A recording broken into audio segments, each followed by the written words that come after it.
Banding lurus dengan solusi nanti pada akhirnya. Fokus.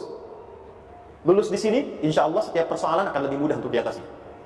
Ujian, seberat apapun yang sedang kita alami, tidak akan pernah diberikan kepada kita oleh Allah, kecuali ternyata hikmahnya untuk mengabulkan harapan-harapan besar yang sebetulnya kita mintakan.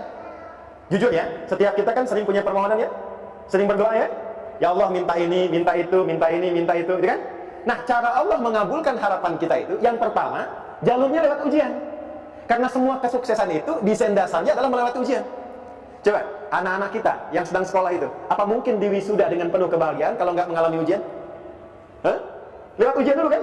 Dia belajar dulu, ujian dulu, ngatasin soal dulu, lulus, baru wisuda. Apakah mungkin akan dapat IPK 4 yang diharapkan kalau tidak mengalami ujian? Belajar dulu, ya kan? Ada waktu, sempat dia bangun malam, siang, dan seterusnya belajar, keringat dan sebagainya, baru bahagia kan? Dan ternyata belajar itu untuk diwisuda. Sebab kalau kita tidak belajar, mustahil dapat wisuda. Kalau tidak lewat ujian, mustahil dapat ijazah. Karena ternyata harapan itu, hukum dasarnya dalam berkehidupan, bisa diraih dengan melewati ujian. Ini poin. Jadi mohon, kalau sedang mengalami sebuah peristiwa, dan kita harus menghadapi itu, coba renungkan, sebetulnya pernah berdoa apa sampai kita mengalami itu, sehingga dengan jalan itulah sebetulnya Allah ingin mengabulkan harapan yang dulu pernah kita mintakan. Jelas? Oke, satu.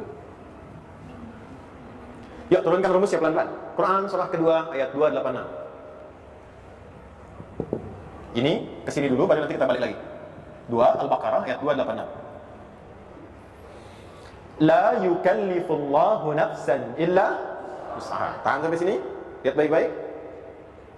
Hukum yang pertama. Hukum pertama.